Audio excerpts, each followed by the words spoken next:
Welcome to Mysteries, Monsters, and Mayhem. I'm Shannon Lawrence. And I'm MB Partlow. Quick content warning before we get started. This podcast may contain language and disturbing content, so enter at your own risk. Hi. Hello. What adventures have you been on lately? I do have to state for the record that I did not do the mud run because the day we were supposed to go do it. Did I already say that on here? I don't know. I did. We were supposed to do the Mud Girl fun run, and the weekend we were supposed to do it, it got rained out. Which I still find hysterical for a mud run. Right, I do too. And then, but when I got the announcement from the actual organizers, they couldn't access the whole course, and which meant medical could not access the course. And they were like, no, if we can't get to you, we can't let. And the parking lot was just a mud pit. Cars were it was like grease. So cars were just sliding into each other and there was no traction. Then they did it. They said you can either hold your registration for next year or you can do it next weekend. And I couldn't do it the following weekend, but I kept my registration for next year. Okay. There's that. Where was it? Out on 94. There's a motocross. Mm-hmm. It was either part of that or next to that. Trash Can Hill, if you know where that is. Nope. But I was trying to figure out why the parking lot could get so bad. It was far enough out of town because, we got home and Joe's like, we got a sprinkle. But out there, I mean, it's like, 10 miles out of town?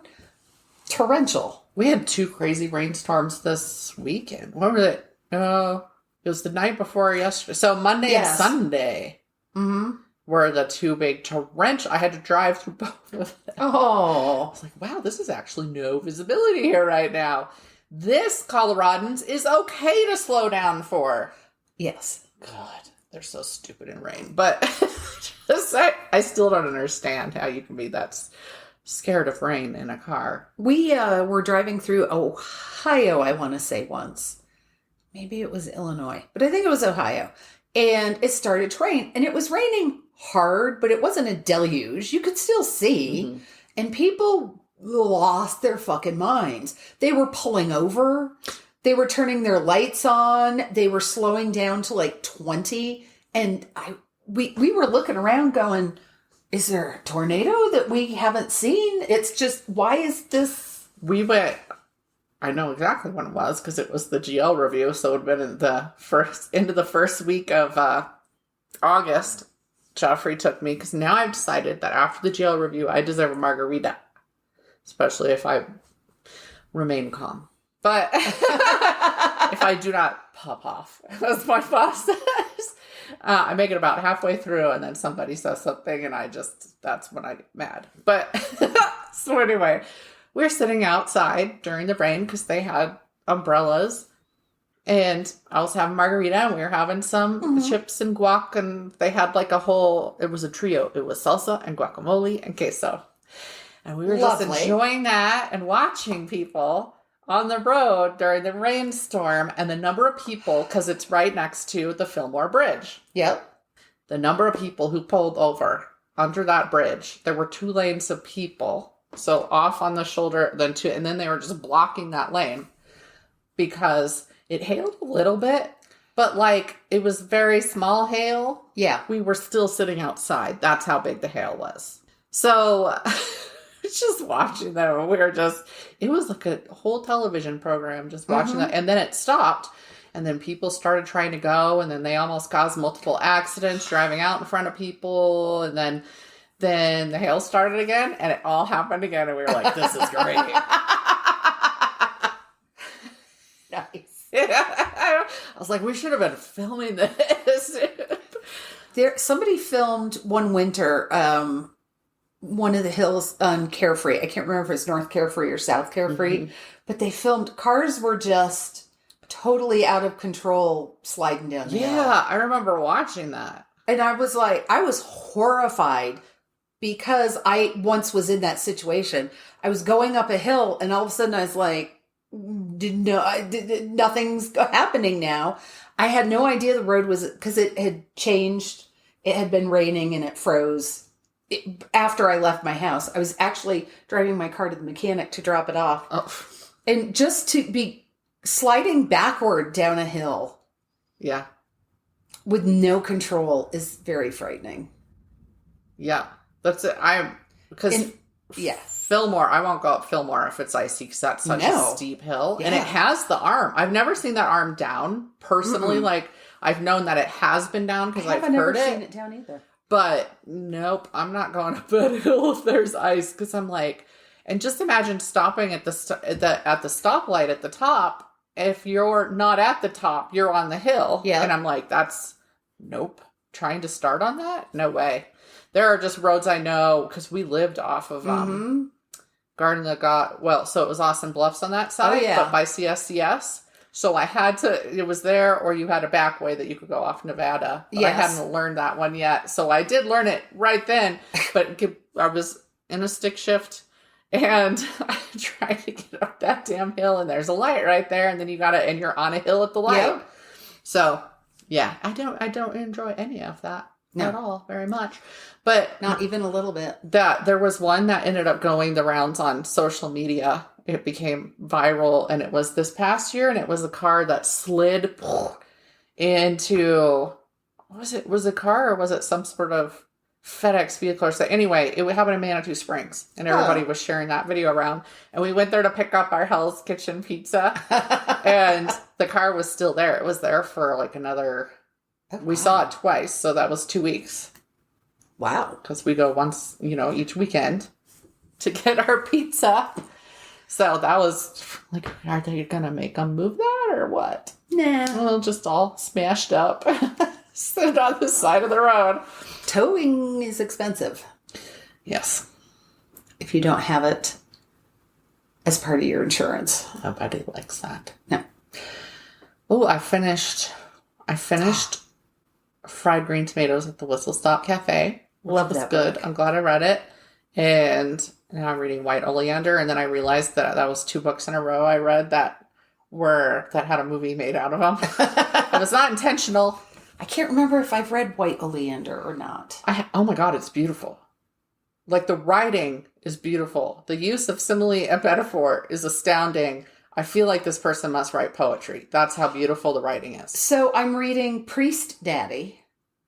Which, yes. That sounds dirty. Tell me about it. It does. It's a memoir, and it's this woman who, her father became a Catholic priest. So you can get dispensation. So what happened was, he was an atheist. He joined the Navy. He was in a sub. He watched The Exorcist on the sub like 37 times while they were deployed.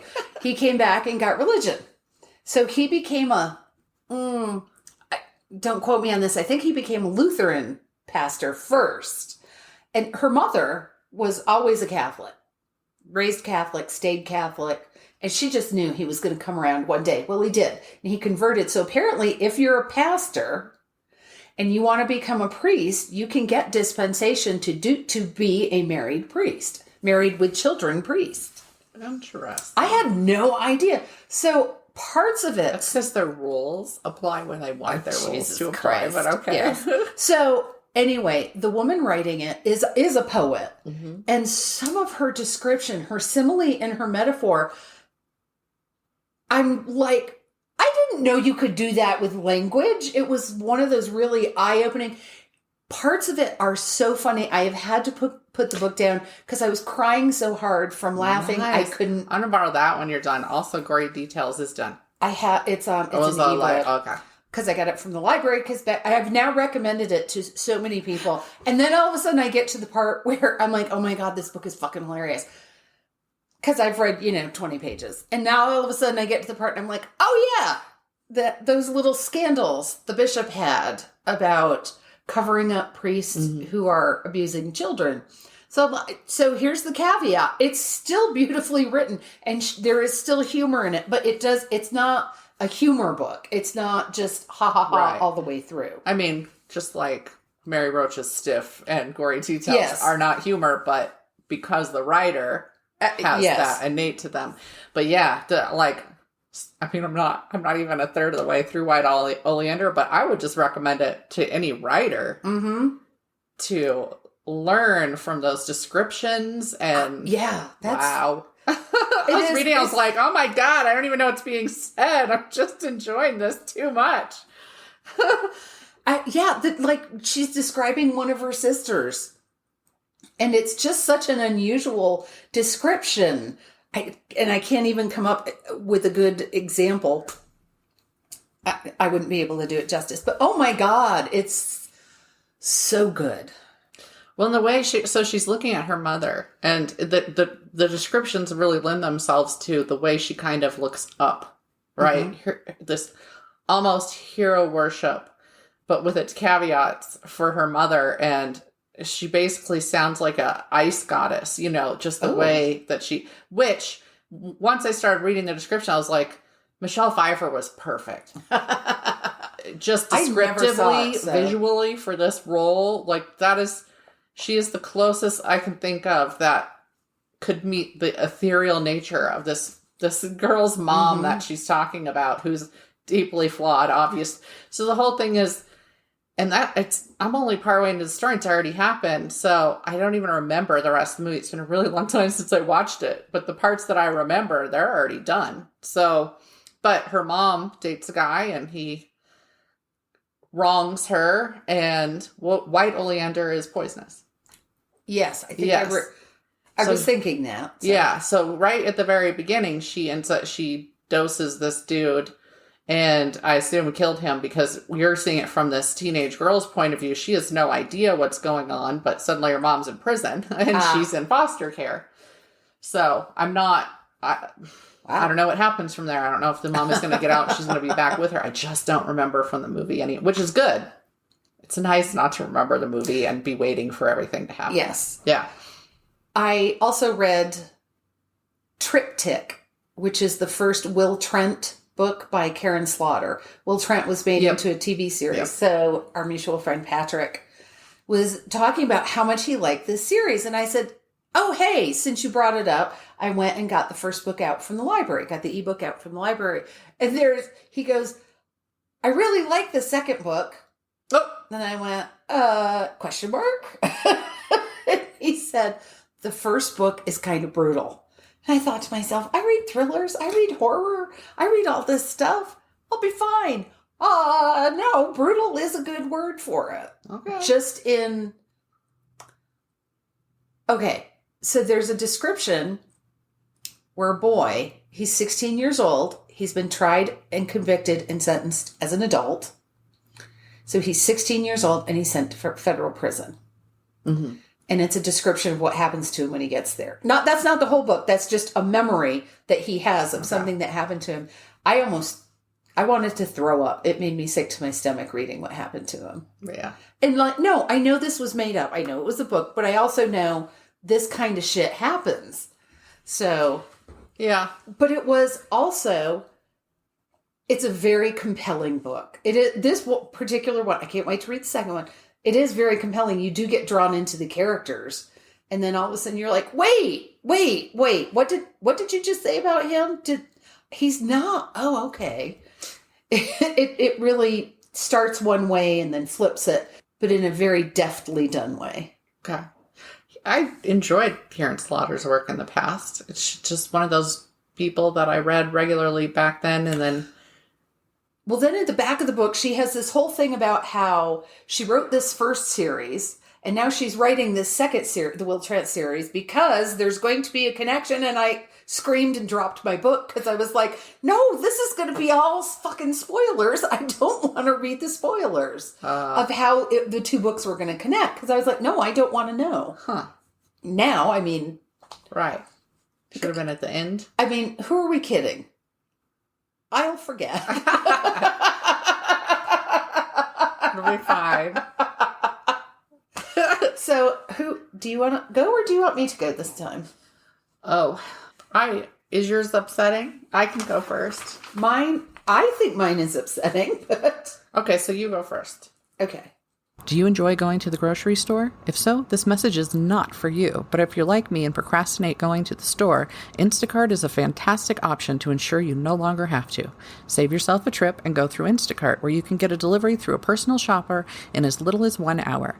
My experiences have been great so far, with my personal shopper texting me before substituting another product, letting me know when they were on their way to my house, and letting me know it had been delivered, all via text. If you click on our affiliate link in the show notes or on our website, you get free delivery on your first order over $35, and you help out our show at the same time. It's the perfect time to give it a try. So I'm going to... So I wrote this in the beginning because Shannon and I went to see, with some other friends, went to see the Barbie movie. So Shannon comes in, and this will forever be etched in my mind. Shannon comes in, walks up to where we're seated, sits down, and I turn to her and I say, "Are you doing that guy?" Right.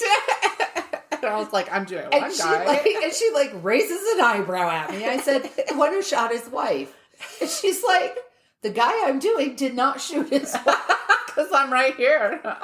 And after verbally stumbling around for a minute, I said, wait, for the podcast. And she's like, "No, go for it." At this point, I'm pretty sure you had no fucking idea what I was talking about. No. So I hadn't actually even heard of this. I've been avoiding the news. Okay, so Lawrence, we're going to call him Larry. He was called Larry Rudolph, was a dentist in Greensburg, Pennsylvania.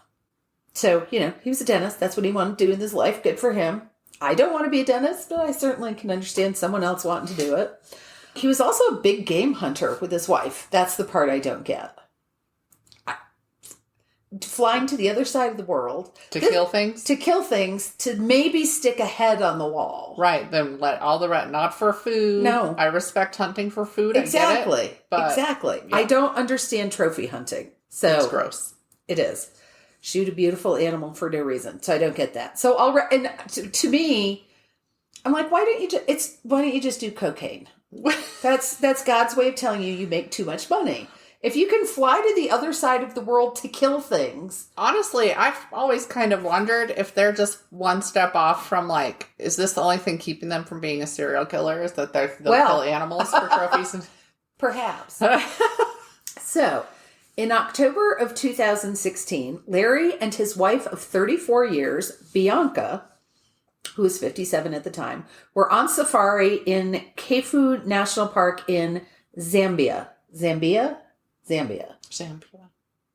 There. I meant to look up the pronunciation because I didn't want to be an ignorant slut, but apparently here we I are. am. Here we are. Ignorant and slutty. Anyway, they were there because Bianca wanted to bag a leopard for her trophy collection. Yeah, so I'm gay. But on the morning of October 11th, as the Rudolphs were packing to return to the States, there was a shot in the hunting camp. A hunting guide and a game scout rushed to the Rudolphs' cabin to find that Bianca had been shot. She was bleeding profusely from her left side, and court documents later stated she had been shot straight through the heart. Mm-hmm. So Larry first claimed that Bianca had committed suicide. Then Larry claimed that Bianca must have accidentally discharged her gun as she was trying to pack it.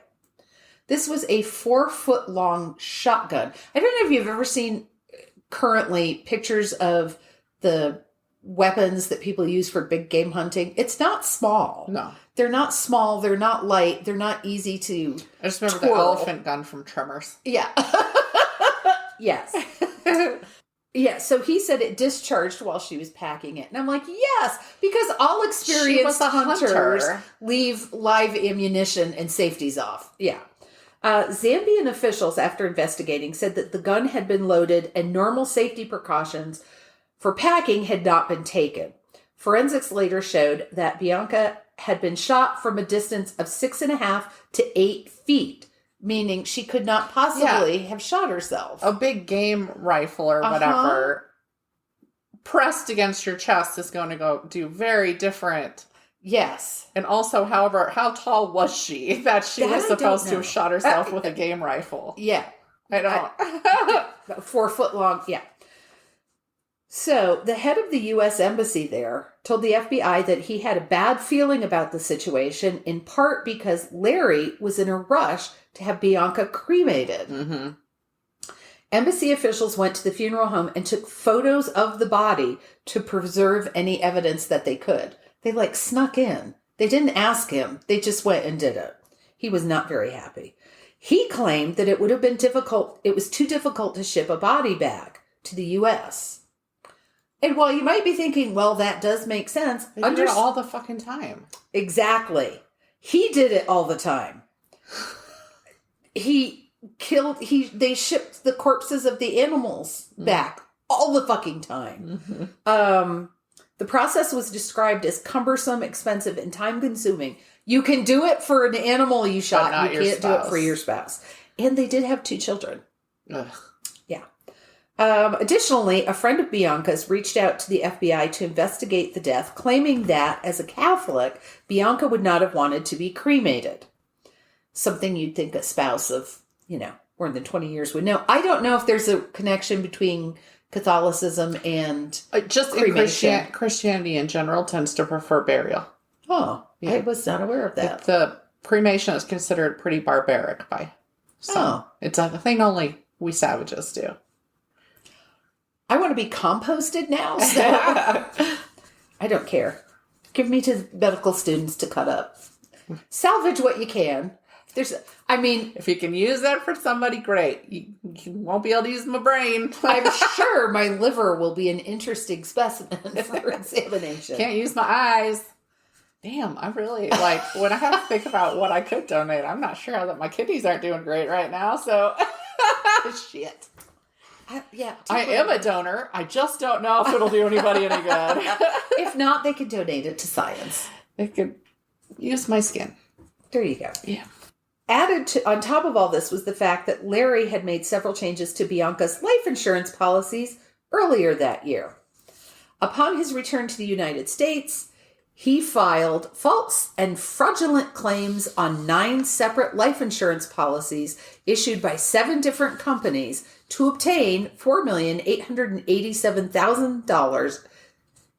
Let me rephrase that. $4,877,744.93. Okay. It's I don't ever say numbers that big. I don't know where to stop. It just I don't understand these numbers. This is no. I still get excited if I see a $50 bill. I'm all like, So then there's the long-standing affair Larry had been having with Lori. Now, I'm not sure how to pronounce her last name. It could be Milleron, but it's spelled Milliron. So in my head, I've been calling her Milliron. That's fine. I don't know how it's pronounced either. She's a slut, so it doesn't matter what you call it. His former office manager. Oh, yep. Oh, God. Could they be more cliched? No. Larry bought her a $1.4 million home in Pittsburgh, then another upscale home in Paradise, Arizona. He also used the insurance money to buy 2 luxury cars, an Aston Martin and a Bentley. I wouldn't even know where you could get one of those. And a condo in Cabo. Cool. There's... Yeah. Okay. In Mexico. So one of her coworkers, I should just call her Lori, because I still see it as Milliron. Yeah, just... One of Lori's coworkers said the woman had confided in her, that Lori had confided in her that she'd given Larry an ultimatum that he had 1 year to sell his dental practice and leave his wife. Mm-hmm. So, because I want to stop for an aside for just a second, because there was every article I read, and we're recording this toward the end of, at the tail end of August. He was just sentenced at the beginning of this month. Mm-hmm. That's why it was in the news so much. But every article I saw spoke about what he spent the money on. Mm-hmm. So what I want to know is, what can you spend your spouse's life insurance money on? And at what point are you free to spend it however you want? I mean, if you're not convicted of murdering your spouse, I don't know. How do you know what the acceptable way to spend that money is?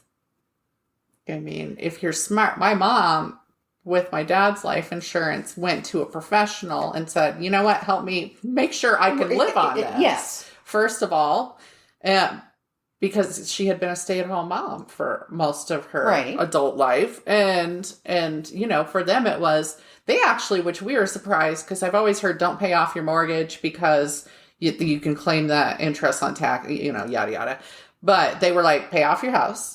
Just finish paying that off. They'd already lived there a good long time and I paid it down significantly. And then they invested, you know, because if you need to be able to live off of this. So, you know, like, but I mean, rich people who are already rich and then go and spend it.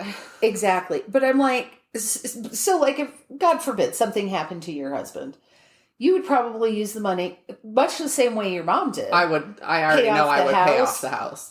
Yeah. Maybe help your kids out if they're going to school, you know, make sure you're financially set for the future. I wouldn't have that same consideration because we've been in our house longer because I'm old as fuck and my children are grown. And, you know, so, but I'm like, is it okay to buy a new car? I mean, yeah, but there are so much better things you could spend your money on. Yes. But I'm just like, it's just interesting. It fascinated me that he was being judged for what he... Now, don't get me wrong. He was over the top. I think because they were so... They were already well off. Hey, nobody likes the rich right now. Fuck the rich. Eat the rich. Whatever. Rich, yes. But, so that's why, because he was already so rich that he didn't have to take other bills. All of us have to consider our bills and how to live on it. Right? He didn't have to. He could go buy a bunch of cars. Like, I'm not even mad about a condo in Cabo, because I'd love to have a second house somewhere and probably property in Mexico. Was it Cabo San Lucas? Okay. Yes. Even if it is a tourist area, I'm not sure how. I said that's probably not as expensive as anything he could have bought here for a condo, right? So, but yeah, it's just because we fucking hate him. That's why. Yes. It's not acceptable to us because we have bills. I was kind of also wondering, is there some, because a lot of things are like unwritten rules of what you're supposed to do. Like if you lose your spouse, you're not supposed to bring a date to the funeral. Right? You know. Sure, it's happened, but right? Yeah. So everybody kind of has, and it could vary by who you grew up around, if you have a real, you know, but after a certain time, everybody knows you should take some time before, for instance, you start dating again. But I don't think I've ever heard anybody talking about what, if you do get a lump of life insurance, what are you supposed to do with it? Can you just splurge? And I don't think, I mean, obviously if you've lost someone you loved, it's not going to bring them back, but can you splurge? Should you splurge? I don't know. It just fascinated me because you should ask about it on Facebook. Just see what people say. I should do that. Okay, so back to Larry.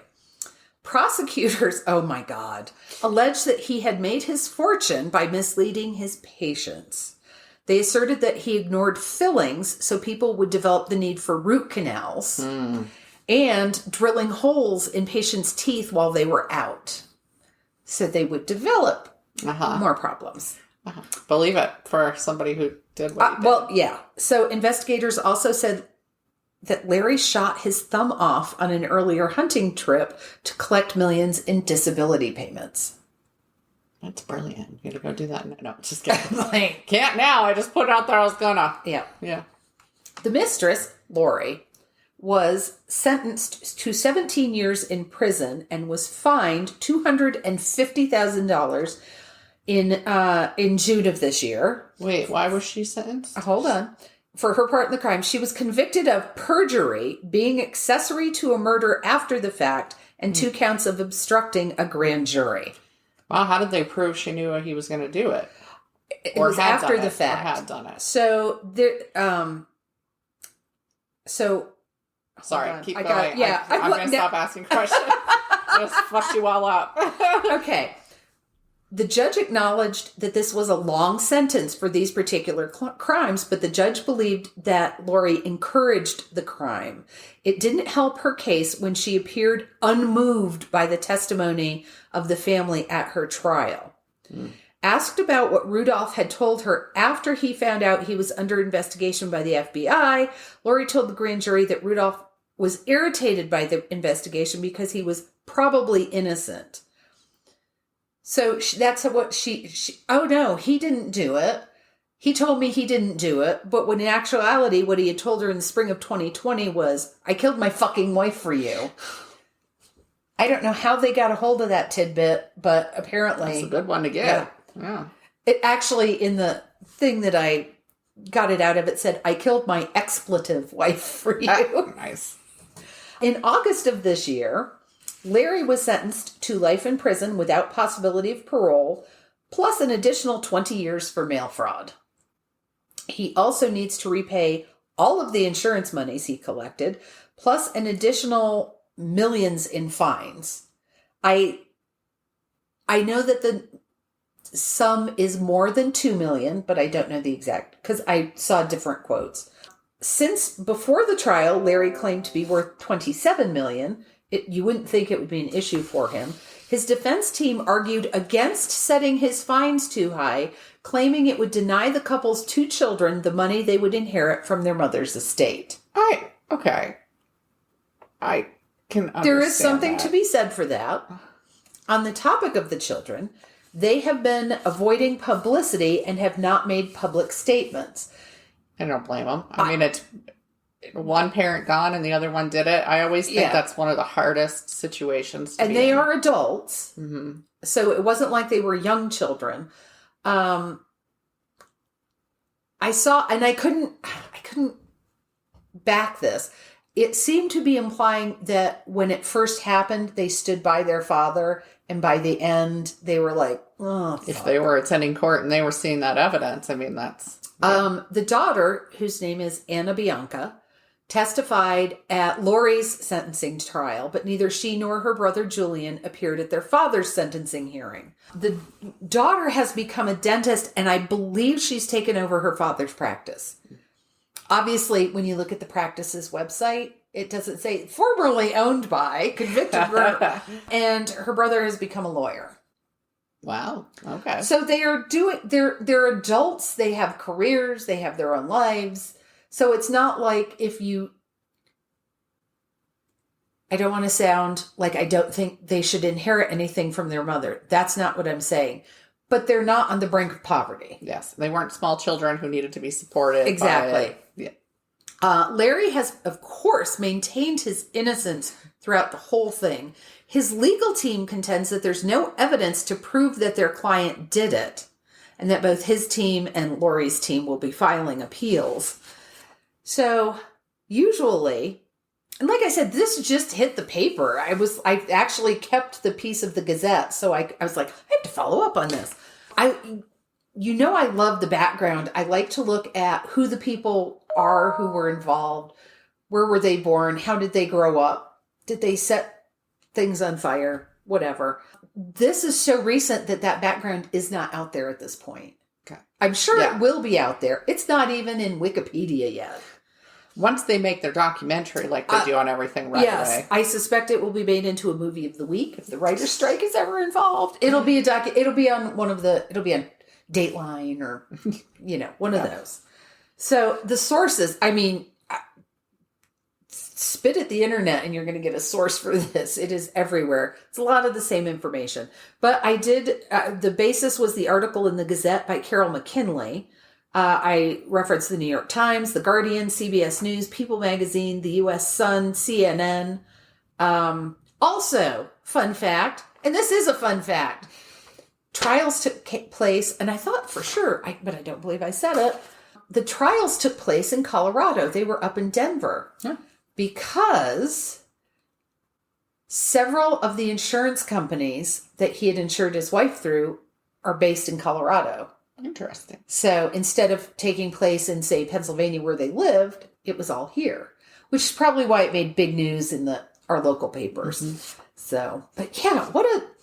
Yuck.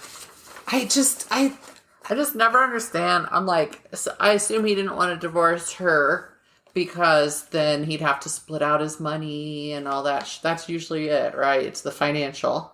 Nice. Yeah, he was just, it seems like he was just greedy. Yep. There was no, he was But worth when all you this. will kill another human being. over money, I feel like you already have a deep issue. Yes. There's already something missing in you.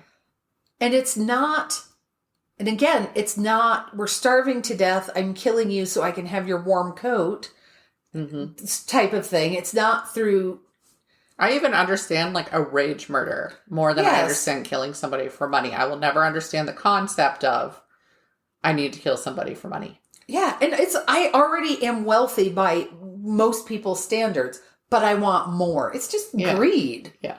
It's absolute greed, and yeah, it doesn't make any sense to me either. He wasn't killing to save someone, but like you said, is that related to the fact that he was killing large animals who never did anything to him? Precisely. He already had some part of him missing. Yes.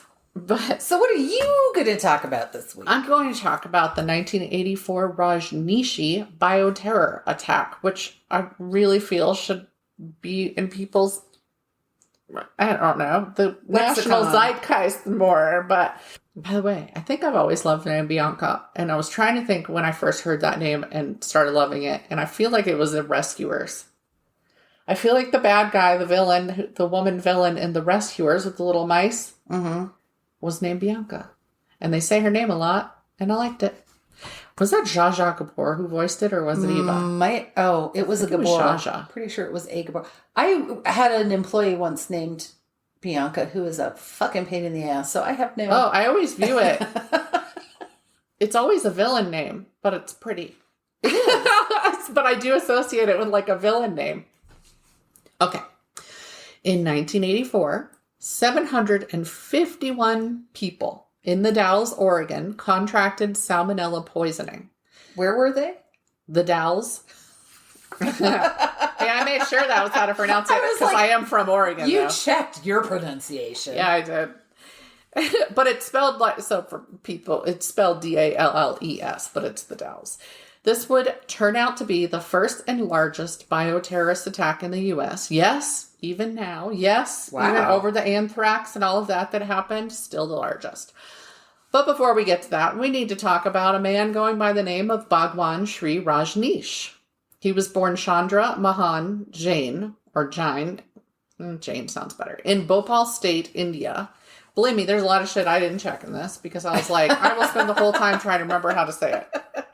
On December 11th, 1931, Rajneesh had what he called a spiritual awakening at the age of 21, sometime in 1953.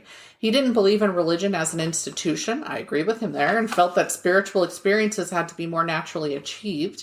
He believed in experiencing the world, but not being attached to it, and practiced something called dynamic meditation. This is somewhat ironic because by the time his problematic beliefs reached a head, he had over 50 Rolls Royces, an airline, not an airplane, an airline. Okay. And his followers were donating all their money to him. Of course.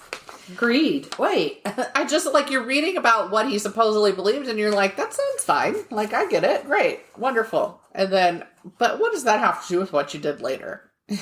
Eventually, his progressive sexual beliefs earned him the name of the sex guru, and he left his job at the University of Jabalpur in 1966. Jabalpur? To travel India and teach others his belief. It annoys me that I don't know the words.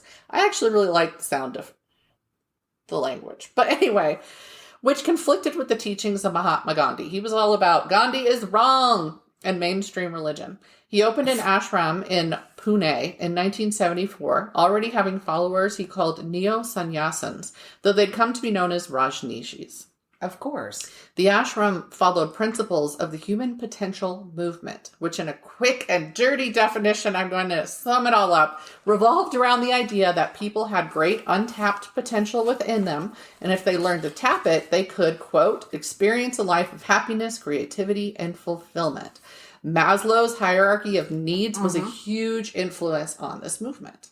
So, like, they were all about, if you get what you need, you can then embrace this creative, happy, fulfilled life, right? But if you're giving all your money away, how do you fulfill your need for because money isn't on Maslow's hierarchy of needs. No, but you use the money to for clothing and That's shelter. That's why he had food. these big properties that then people would come live on. Ah, okay. Yeah. So That all sounds very positive, of course, but we're about to talk about a movement that produced at least one cult leader, proving time and again that anything taken to extremes can go badly. Yep. Due to political unrest and financial issues, he moved to Wasco County, Oregon in 1981. Here he wanted to build an ashram, which he called Rajneeshees, but had a lot of trouble with local laws and policies. He purchased a 64,000-acre property for the purpose of creating, it was a very rural area from what I've gathered, for the purpose of creating a utopian society. Having sent some of his sannyasins ahead to get it ready, he arrived to a property with a massive dam, an airport, and a large worship center that could fit over 10,000 people. What? Yeah. They had claimed it would be agricultural land upon purchasing it, but when it started to look like an actual town, that's when land issues came up.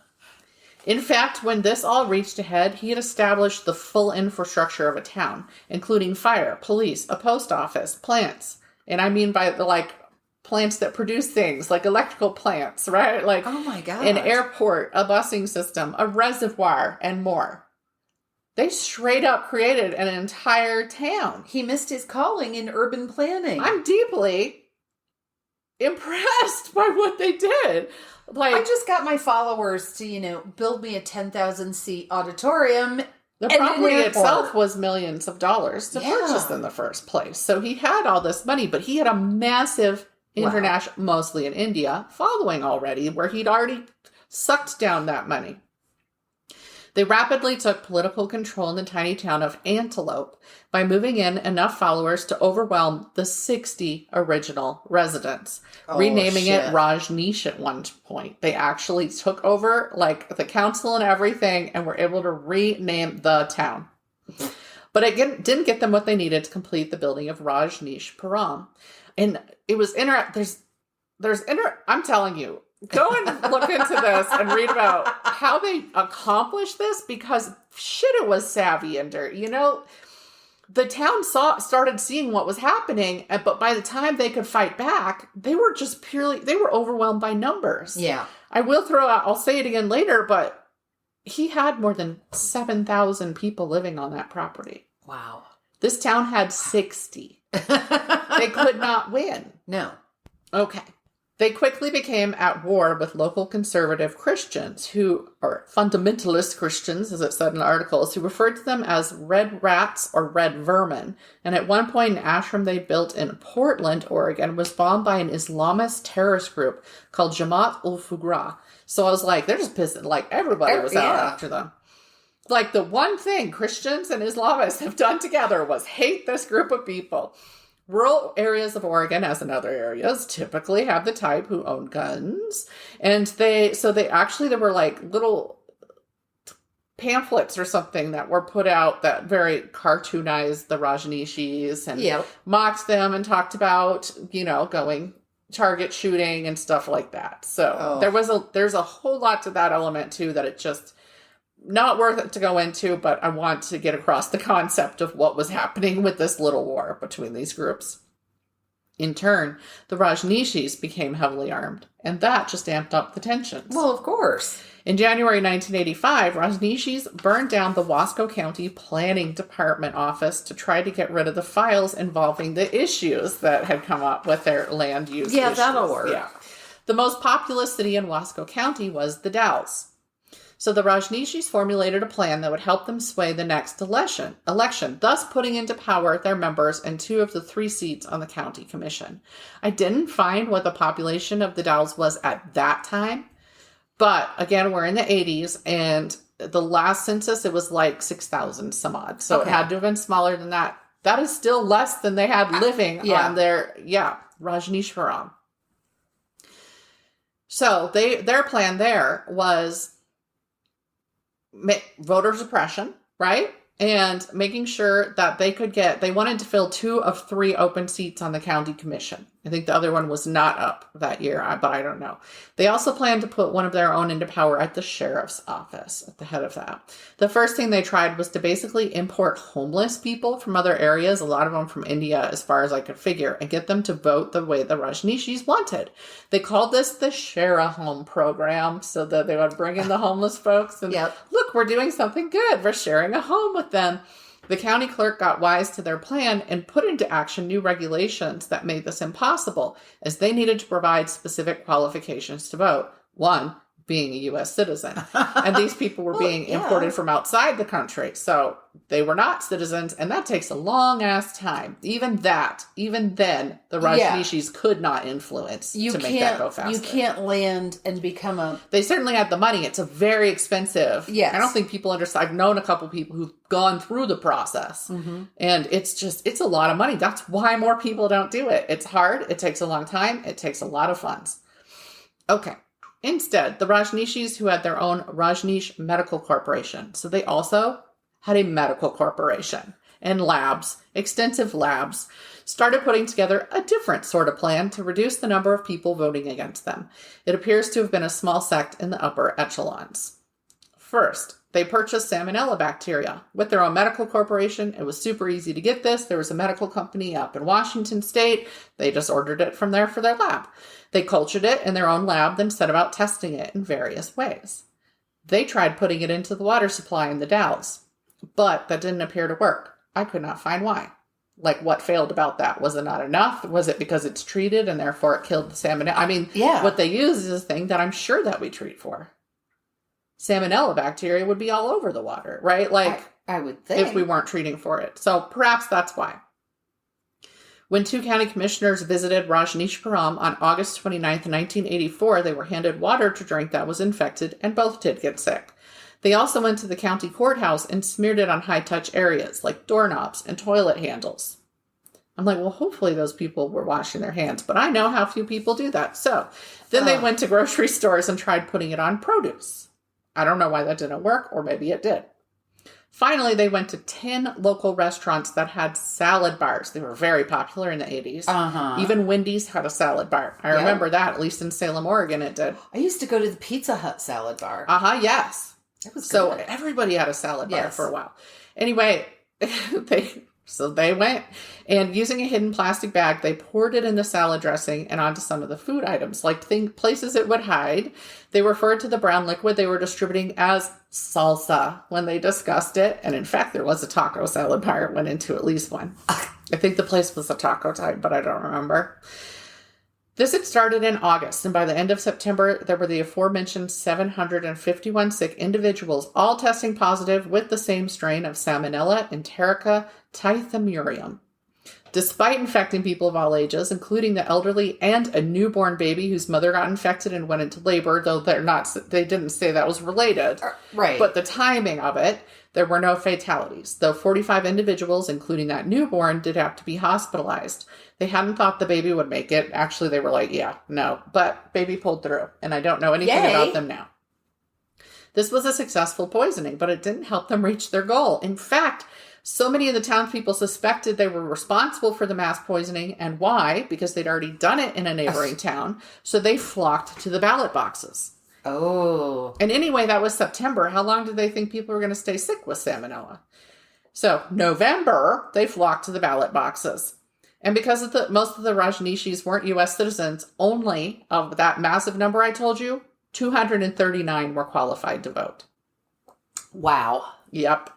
However, plenty of damage had been done. All the salad bars were shut down. People stopped going out to eat or even going out in public much, fearful of what the cult might do next or what might happen in general, as there was not yet any proof the cult had done it and not everyone suspected them. At this point, it was still up in the air.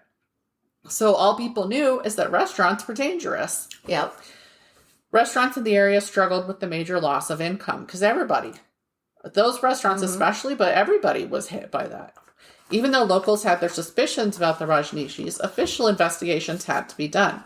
During the investigation, it was at first assumed that the workers hadn't been practicing proper hygiene or food handling. Right. Because the people preparing the food got sick first. The people who were in there, which is interesting. But this was where the first report ended. They were like, bad food hygiene. Done. Wow. One congressman named James H. Weaver, a Democrat, was among those who believed the cult was responsible. So he went to the CDC himself, who had looked into it, and requested that they specifically look at the Rajneeshees. Then on February 28th, 1985, he made a public speech accusing the Rajneeshees of the crime. While there were those who fully backed his words, others accused him of bashing the group. They felt it was like an anti-religion type thing or a racist thing. Right, which I can understand. Yeah, if they didn't think they'd done it, they were like, and there you are just being racist. So, I mean, other people had been bashing this group, right? I already said the Christians already very much disliked them in the area. So they were accompanied to people bashing the group, and they were like, well, now if somebody official has done it. They were sometimes referred to as the orange people because they wore orange robes at first, then eventually red ones. So my mom remembers seeing them all over the place because they would come into Salem. They would, so they were just something that Oregonians accepted they were going to see. On September 16th, 1985, Rajneesh himself had a press conference. He said he had been in a period of silence, but that for like 4 years, he's like, I have not spoken to the public in 4 years. But that several members of his cult had mysteriously taken off for Europe. Among them were his chief lieutenant, also considered his secretary or something, who went by Ma Anand Sheila, but was originally named Sheila Silverman. Right? Okay. The secretary-treasurer of the medical corporation, Ma Anand Puja, originally Diane Yvonne Onang, and at least 17 other people. Now, Ma Anand Sheila was a big figure in there, and basically when he was doing his fucking around and just being happy to be on his little cult land, she was the one who was really the face of them and making public statements. She loved to give press interviews and stuff like that and just dig at the people who are causing the problems and locals and stuff like that. She was very well known for all of that. So people probably knew her face more than his. He told the press that they had tried to poison several people within Rajneeshpuram, including his companion and his doctor. He also mentioned the attempt at poisoning the water system. In addition, he mentioned the salad bars, and a judge and DA he had been told they tried to poison or kill. In these cases, the intent was to assassinate those individuals, not just make them sick. And arsenic had been used on one individual, but they had survived it. This information had come to him, he claimed, by members of the ashram. Officials were welcome to come to Rajneeshpuram to look into it themselves. In response, a task force was created, though many viewed Rajneesh's claims as crazy talk. The sheriff's office, FBI, INS, he's just pulled INS down on them, and the National Guard were part of the task force. And they went to the property on October 2nd, 1985, about 50 strong, with subpoenas and search warrants. Like, they had everything they could possibly need, covered their asses before they went in there. Everything except the kitchen sink. That's right. There they found not only the vials of salmonella, but also evidence of other plots in larger cities, including Salem and Portland. The lab was described as a bacteriological, this is a quote, freezer dryer for large-scale production, end quote, of microbes. They had a ton of research on biowarfare and explosives, and they even had a copy of the Anarchist Cookbook, because who didn't in the 80s? Evidence was also found of a massive assassination plot that Rajneesh had alluded to, in which there was a hit list of 9 people. Charles Turner, a district attorney looking into them, Ma Anand Sheila's predecessor, Ma Yoga Laxmi, Attorney General Dave Frohnmeyer, Karen H. Green, a former assistant attorney general, Daniel C. DeRoe, a Wasco County planning director, James L. Comini, a Wasco County commissioner, Leslie L. Zaitz, an investigative journalist for the Oregonian, which is the big Oregon paper, and Ma Idam Shunyo and her daughter, who had sued Rajneesh and won. They were set to be assassinated by gunshot. This was not going to be poison. Ooh. In order to be untraceable, those involved with that plot had already traveled to New York to get fake IDs based on individuals who had died young. They'd looked up their names and their info. Then to Texas and New Mexico to buy guns that wouldn't be traceable. Hysterically, it was easier to get guns in New Mexico than Texas. They ran into some problems in Texas, and then they went over to New Mexico, and they were like, that. They were quoted as being like, that was real easy. Woo! Just had to show an ID. Wow. Rajneeshpuram had a mayor named Swami Krishna Deva, originally David Barry Knapp. I love those ones. And he decided to turn state's evidence to avoid getting in trouble himself. He said Rajneesh knew all about the plot to poison people in order to keep them from voting in the county election. Sheila, his right hand who had fled, claimed that Rajneesh had told her not only to do this, but that a minor body count wouldn't be a big deal as long as they got what they needed. Ugh. She had recordings of his voice saying he approved of things being done to preserve his vision, though not specifying what to do. However, members of the cult claimed she had long been editing his speeches by splicing them together, and that any recording she might be able to produce was questionable. Okay. And not actual proof. His followers were very mixed on whether he knew or not and whether he was part of the plan. Some thought he knew everything that happened in the community. Others felt he wouldn't harm a fly and certainly wouldn't put out an order for people to get harmed. And honestly, when I'm looking at this dude, he seemed like the stupid big baby man, and he had his sex cult. He had his sex cult, his money, his collection of vehicles, and he had his toys, and I feel like he was just fucking around and completely not paying attention to what Sheila did. But I don't know. Though he fled Oregon in October 1985, intending to leave the country, they arrested him when his Learjet landed in North Carolina in preparation for the international flight. His charge was 35 counts of immigration law violations, as there was absolutely no proof that he'd taken part in the poisonings or other attempts. Sheila and Pooja, who I mentioned previously, were arrested in West Germany in October 1985 and faced significant charges once they were extradited to the U.S., which did take some finagling there in West Germany in the 80s. These charges included, attempted murder, first-degree assault, second-degree assault, wiretapping. In fact, they were wiretapping their own folks there in Rajneeshpuram, too. Immigration law violations and product tampering. Rajneesh entered a plea agreement that netted him a 10-year suspended sentence and a $400,000 fine plus deportation. So he went back to India. What is $400,000 to someone who owns their own airline? Right? Sheila got over 50 years collectively for her charges, and Pooja got almost 40 years, but both were released just after 2 years in a minimum security prison. Sheila had to leave the country and move to Switzerland, and where apparently she was became in charge of several nursing homes. And I was like, great. Yeah. Wonderful. Several other members who were involved with the poisoning and assassination plot were also convicted. How did they not check into her background before they put her in charge of nursing homes?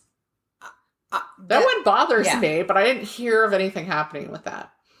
Rajneesh died in 1990 of heart failure. He was 58 years old. Ooh. He had renamed himself Osho, or Osho, I don't know. And the Osho movement is still active today in Pune, where his first ashram started. Those followers believe the entire thing was a government conspiracy to destroy his peaceful vision. They still defend him to this day. The ranch was sold 3 times. First in a government auction, because basically his followers fled after him, and it was just abandoned. Wow. So then the government took it, auctioned that off, and it currently operates as a Christian youth summer camp.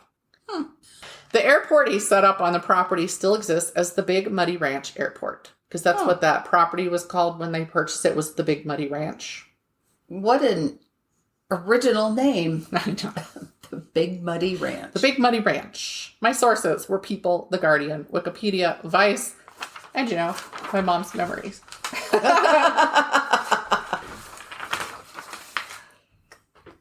That is all. Now that I have all these computer noises that are in there that I can't do anything about. Some of them you'll be able to take out. My phone I can edit. Yes. Okay, so thanks, folks, for tuning in. We will be back, blah, blah, blah. We will be back next week. Yeah, so check us out on buymeacoffee.com/mmmayhem if you want to support the podcast, and we'll talk at you then. Bye. Thank you for listening to Mysteries, Monsters, and Mayhem. Find us on Facebook and Instagram or at our website, mysteriesmonstersmayhem.com. Please like, rate, and review, follow, and share wherever your favorite podcasts are downloaded. Thank you for listening and supporting our podcast. We'll be back next week with more shenanigans.